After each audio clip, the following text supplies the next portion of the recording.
Namaste, good evening. Welcome to another episode. Today we'll talk about a topic known as fasting.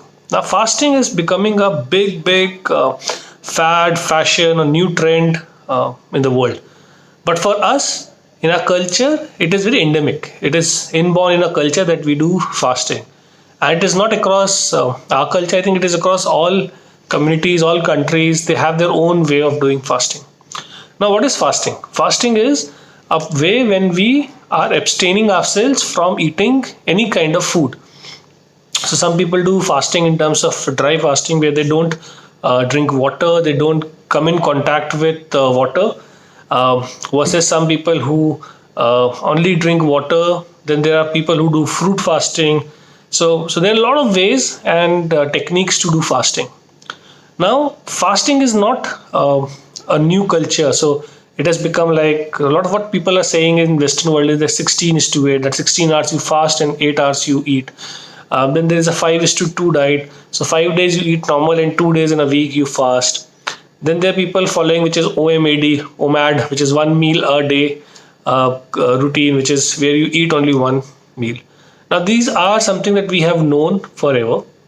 We used to do it during certain periods when there is a change in weather, during just before festivity, because festivity was the time when we used to eat food which was rich in taste and fat or in protein or in carbs. So before eating such food, we used to just detox ourselves by preparing ourselves during those days. So something like Navratri or those 40 days and 9 days or 3 days fasting. Now, in our culture, there is something known as what we have been saying that somebody who eat once is a yogi. So you eat 1 meal a day, you are a yogi because you are attained nirvana, you are one with yourself. People who eat twice in a day are bhogi. So they are greedy. They want to eat more. They want to get more accumulation in the body. And third is people who eat thrice in a day are rogi. So a person who eats thrice a day is something who will be a patient. Now let's understand why. See, what happens is we are made up of minute cells. So at the root level, we are all made up of cells. Now, cell's job is that the cell is multiplied, it is born, it gets nutrient or energy from the food that we eat. The cell has its life cycle, it does synthesis, metabolism, and it dies off, and it replicates, it dies off, and the new cell takes its place. So everything in the body regenerates itself, from our skin to our bones to our muscles to our tissues, organs, everything regenerates itself over a period of time. Now, the more nutrition is given to the cell, the faster it will multiply. That means the more you will eat, the more faster you will age. So people who eat less or eat at a less frequency will have a longer life of the cell, and then when the life of the cell is longer, the aging process is delayed. Okay, so that's why if you look at people who have been very religious or spiritual, who have been eating like this, they have a longer life. Now what happens is a lot of people have linked fasting to a process, or the process of fasting to a result, which is like, I want to lose weight, so I will fast. Now when you try to do that, then you're not fasting, you're actually forcing your body to starve.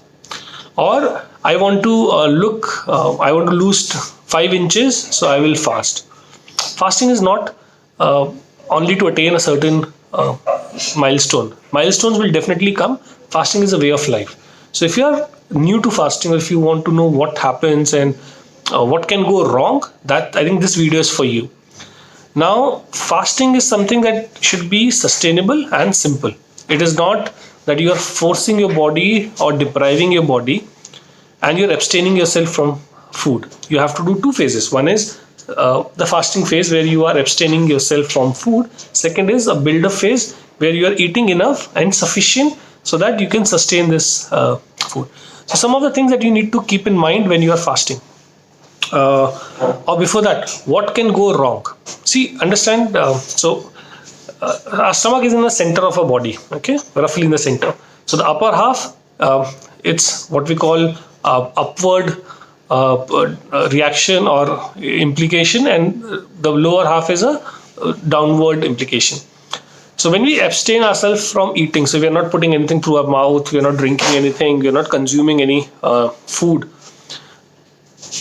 the stomach it will have a downward reaction also.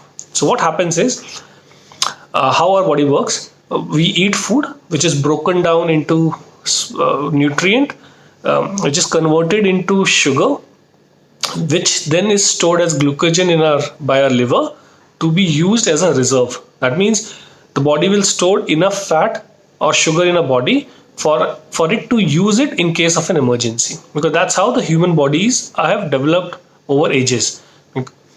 Now when we abstain ourselves from eating food, okay, the same stored reserve is broken down and it is utilized by our body to convert into energy, so that our metabolism, our daily activity happens. So roughly a person needs around 2000 calories of food, okay, for it to perform a daily activity, a very normal lifestyle. Now when you are not eating, that means you are using that energy from whatever you have stored in a body. So over a period of time, what happens is, when you are in a fasting period for, let's say, 16 hours or 24 hours, that depends on how much you can sustain, the body is releasing the storage, what it has stored. Now this is what is stored as fat in a body. So adipose tissues stores fat, and adipose tissues are endocrine glands. That means it's an hormone. So when we fast, the body is releasing toxins, it is releasing fat to be utilized. Now that means, for example, if you do your lipid profile test today, cholesterol test today, and whatever is your reading, then you do 3 days of fast, and immediately after the third day you do your reading, you will see that your levels of cholesterol have gone up. Surprisingly, but yes, it is true. Why? Because the stored fat is getting metabolized, it is in the body. So if you are getting into fasting, it is very important to understand that before starting fasting, you need to prepare your body. Okay, and how do you prepare your body? So the toxins are released, toxins are in circulation, they need to be excreted out of the body through kidney, through our feces, or through our skin in forms of sweat, in terms of stool, or in terms of urine. These are 3 elimination pathways. So if your elimination or detox pathway are not clean, that means your liver, your kidney, and your large intestine or the colon, if these are not clean, they are not ready, what will happen is, stored toxins are released, they are not getting out of the body, they are recirculating in your body, and your body is becoming more toxic in a shorter period of time.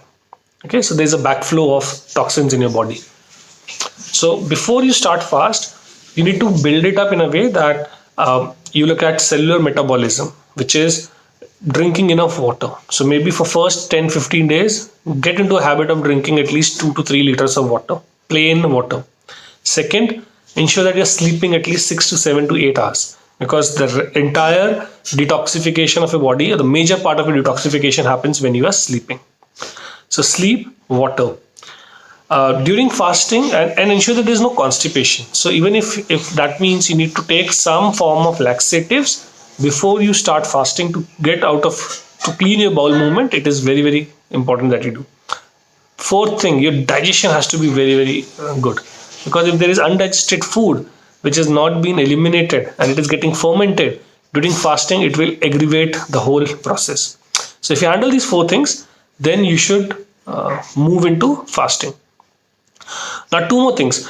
When you're fasting, the toxins are released in the body, the organs are working all the more faster to remove the toxins, because that is what our organs are meant to do.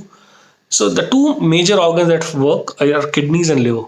So kidney will remove through urine, and liver will help move everything through the bile duct. From the bile in the gallbladder will move all the waste material out of the body through our rectum. So for kidney, it is important that you flush your kidneys when you are during a fasting, during a building phase, or post fasting. And how can you do that? Drinking plain lemon water.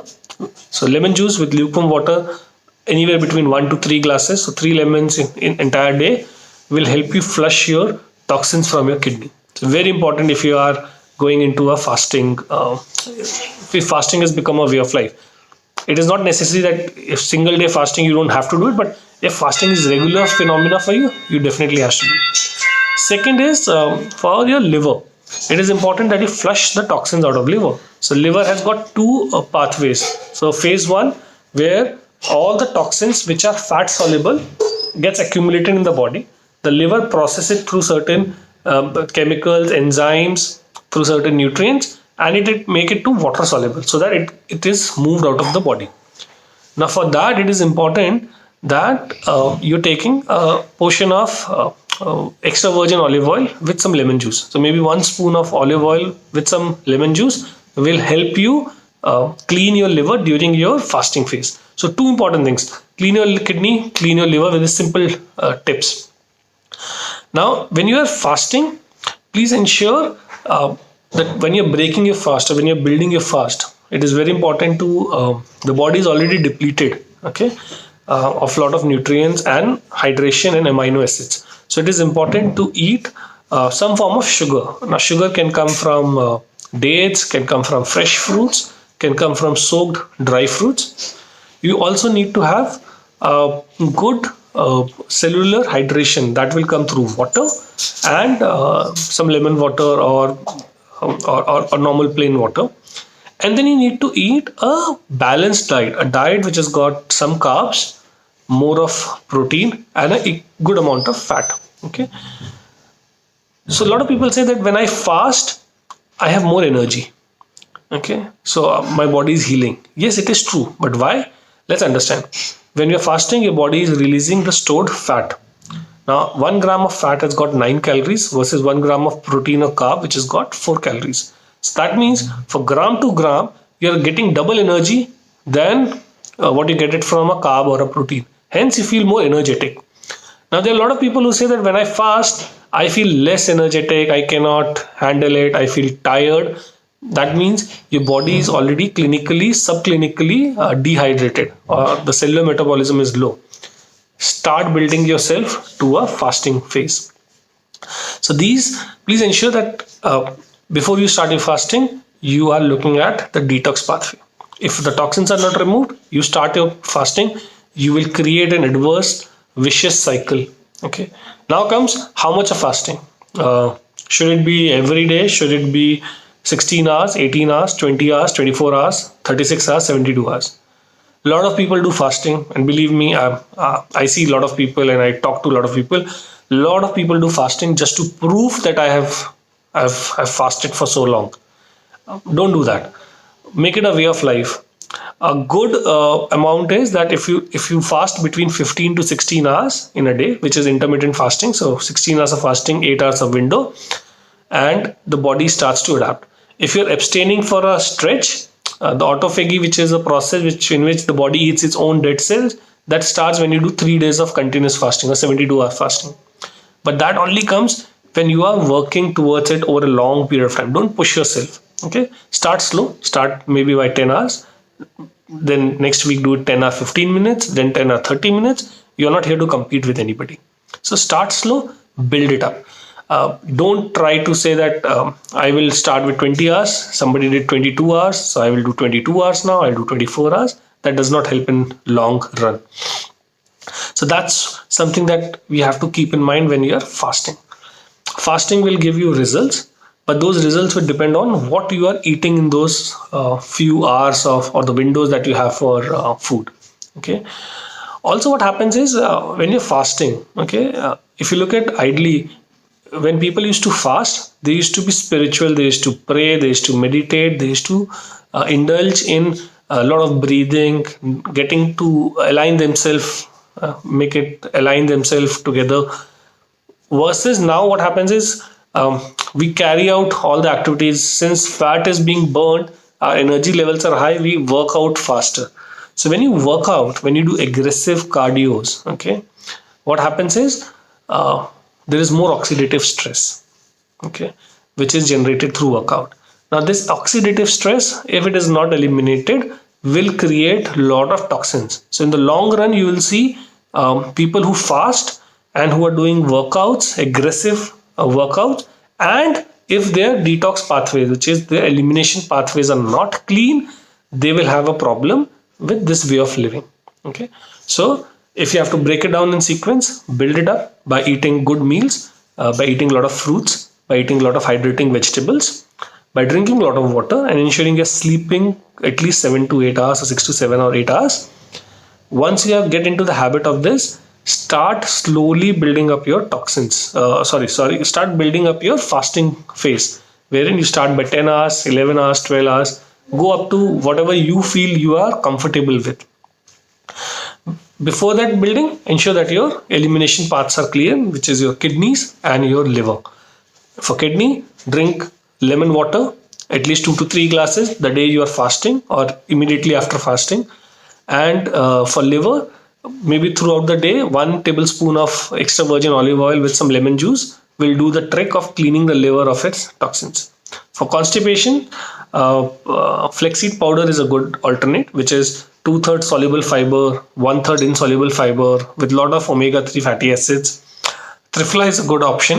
1 spoon of triphala, boiled in water, cooled down, strained, and taken as tea before bedtime is a good option. Isabgola xylem husk is a good option, which provides a lot of insoluble fiber, which builds up and which ensures that your motions are clear. So adding these 3 as a support mechanism, cleaning your liver, kidney as a support mechanism, hydrating yourself by eating fruits, water, and sleep, that's when you build yourself for a fasting phase. So do these tricks. That's the right way of fasting. That's the way we have been, or our bodies have been built to do fasting, and enjoy the benefits of fasting. So have a wonderful evening, and we'll catch up soon. Namaste.